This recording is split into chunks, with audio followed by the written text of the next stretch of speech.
Greetings, travelers, and welcome to another episode of Let's Play The Legend of Zelda: A Link to the Past, presented by Draco Breach.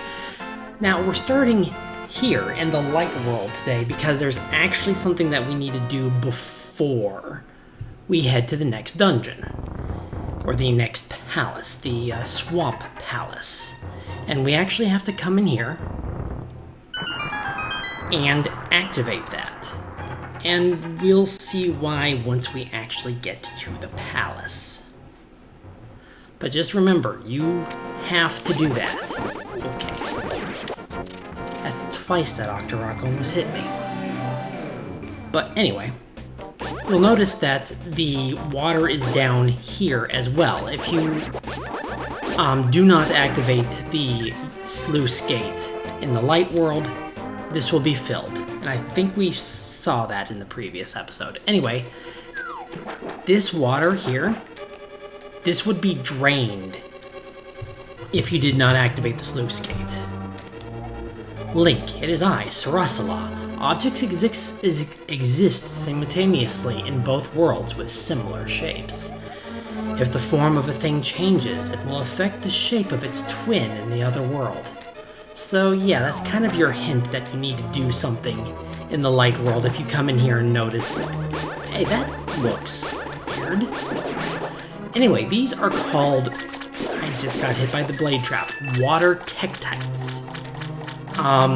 Simple little enemies to defeat, but they slide on water and they can be a pain. This enemy right here you cannot kill, and it is infinite spawning, and I thought I avoided it that time, but I did not.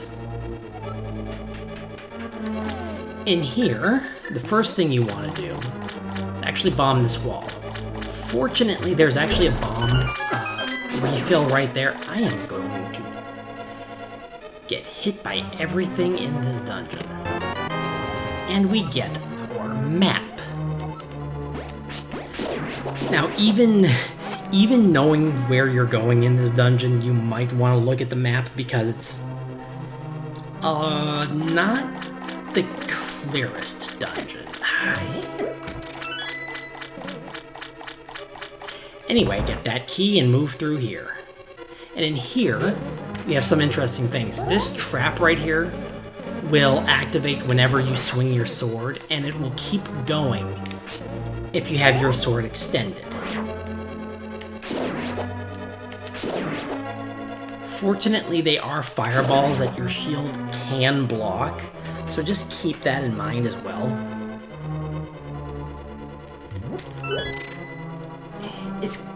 It is really kind of hard to describe exactly where you want to head here, but you needed that key. There's not much else to do to get it. And here it becomes pretty obvious. Oh, hello, Stalos. You are not cooperating.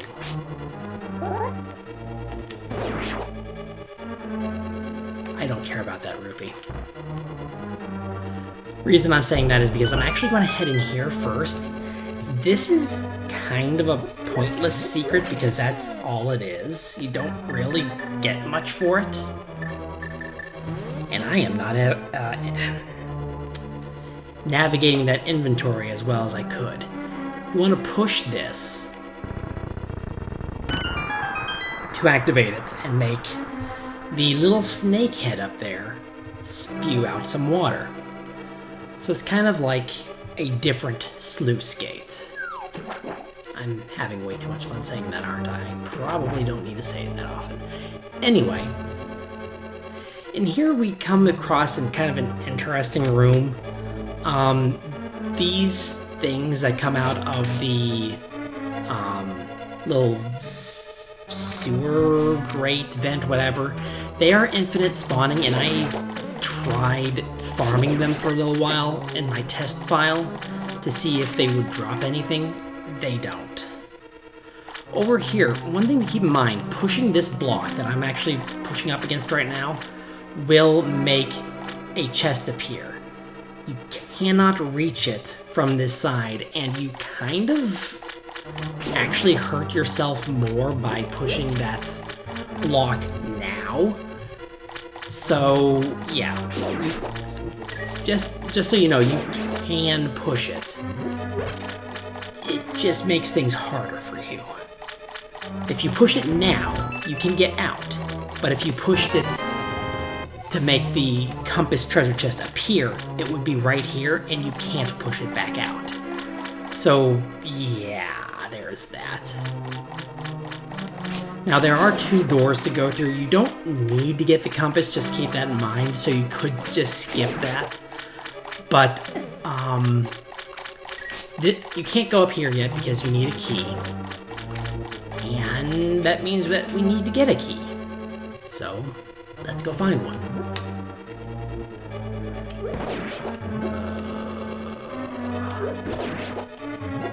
It's easier to throw the jars, skulls, whatever you want to call them, than to do anything else.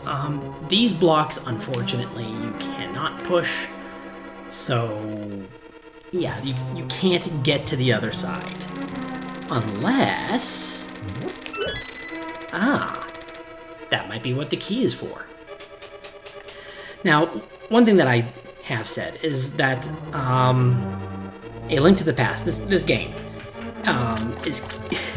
is kind of my favorite in the series, primarily because it's the first game that really got me into Zelda.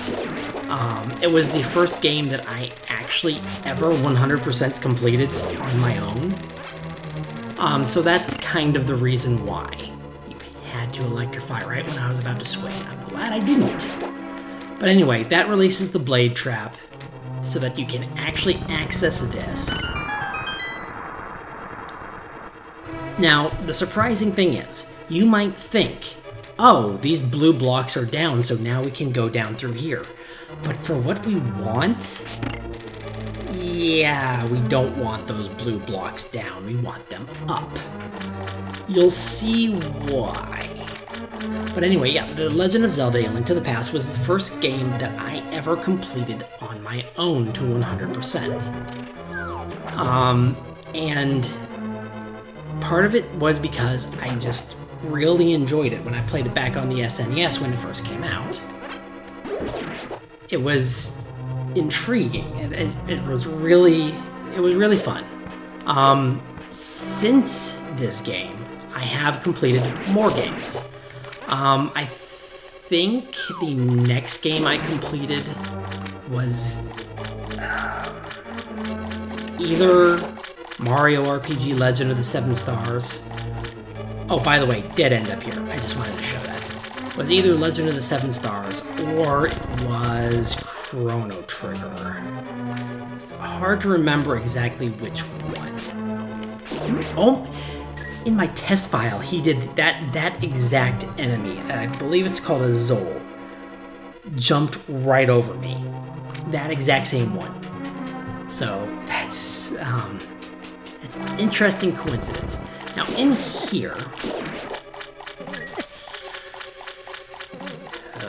enemies are going to annoy me. Fortunately, there's 3 hearts. This dungeon is really easy to take damage in because of all the infinite spawning enemies and because of these Medusas. I should have turned around. Anyway, you don't need to go this way. Gets you a treasure chest with a red rupee, and that is it. You don't need to go there. So yeah, The Legend of Zelda for me, even though I played 1 and 2 before I played this game, this is the game that I think I was the right age, basically. Like, Zelda 1 and 2 didn't capture me as much.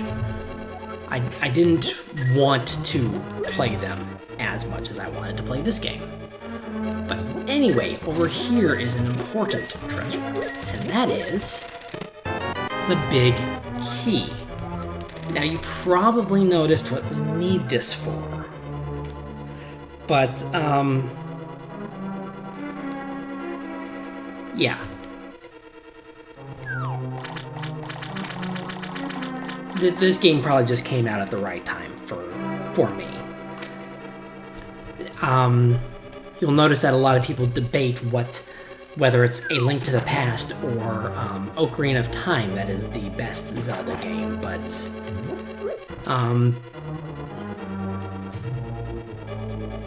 again, it's favorite game, best game, it's all really subjective. And this is why you needed the big key, and it's one of the best items in the game for exploration and combat, actually. There are a few things that we now have access to that you need the hookshot for.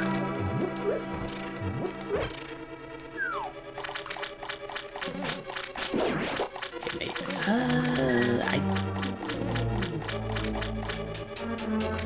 Yeah, it was good enough to go back for that. This kind of begins where the most complicated parts of this dungeon are. And I'll kind of show you why. Oh, one of the things about the boomerang could not harm these things. And I want to show off.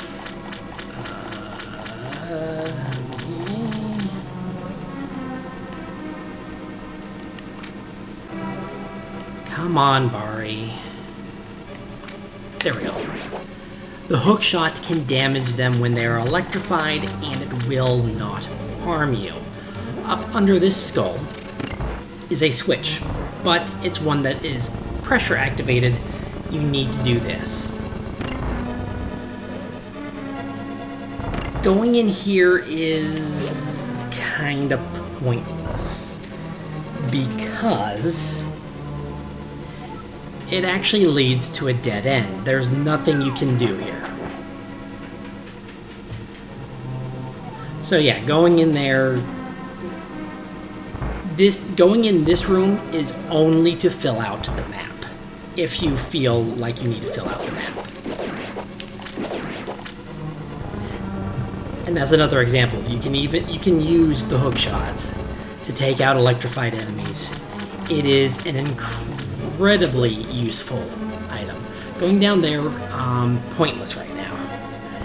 And I'll show you, you'll see why pretty quickly. Oh, I saw that you electrified immediately after I swung the sword. But yeah, you can... I'm actually not going to go back upstairs, and again, you'll see why. Now, fortunately, a lot of enemies can actually die from the hookshot, which is nice.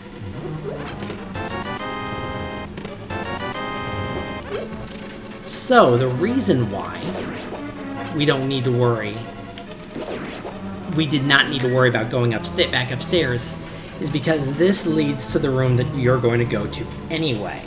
So there's really no point. What happened there? I did not hold up.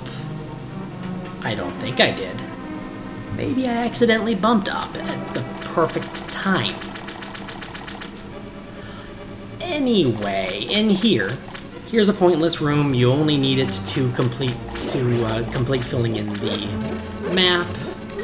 But where you need to go, you can kind of see from here.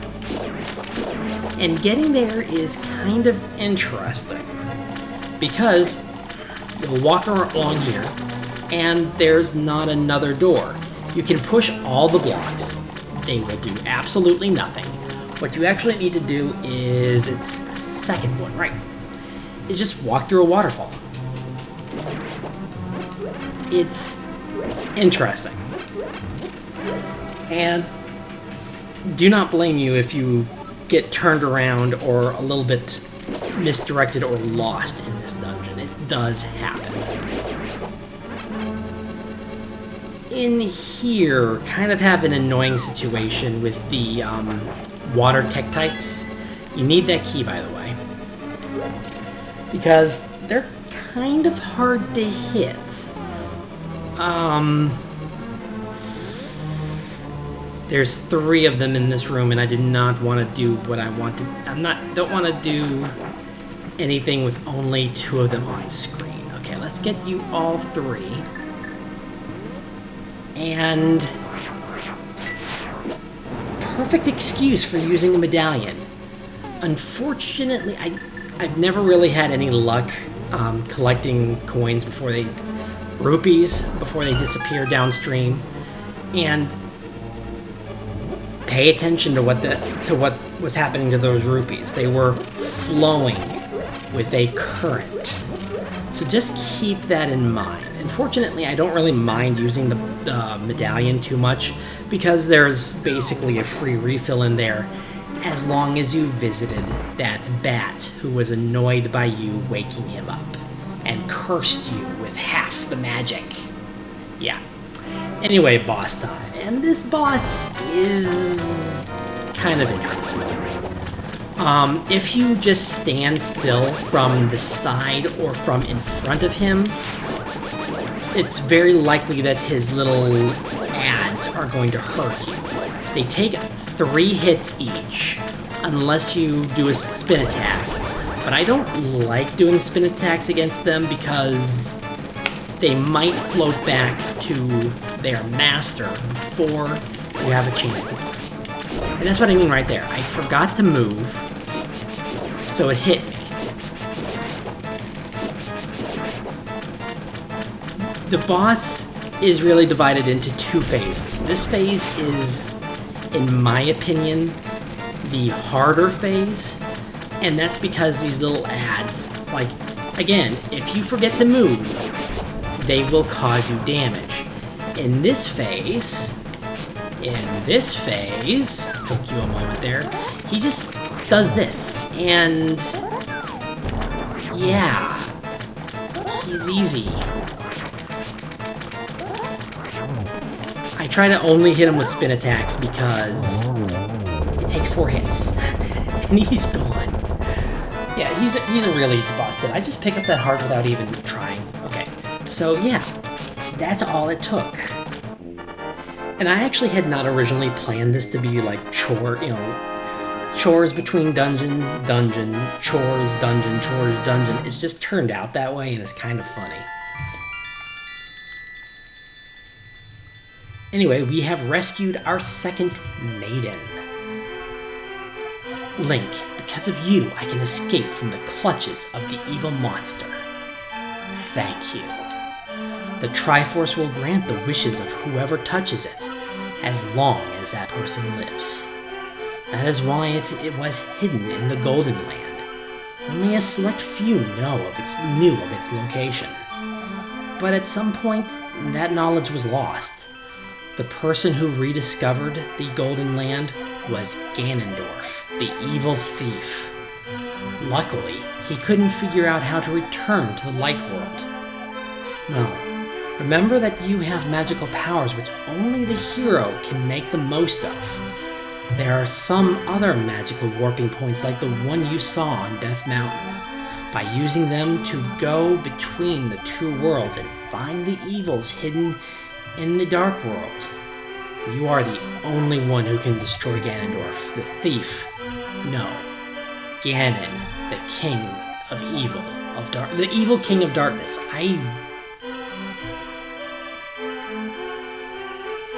Dyslexia. I had a dyslexia attack there, that's for sure. Do you understand? Not at all will make her repeat it. Yes, will end the sequence. May the way of the hero lead to the Triforce. And yeah, that is it. We have rescued 2 of the maidens that Aghanim abducted. So until next time, this will be Draco Breach reporting out. Please remember to like, comment, and subscribe, and until next time, God bless and safe travels.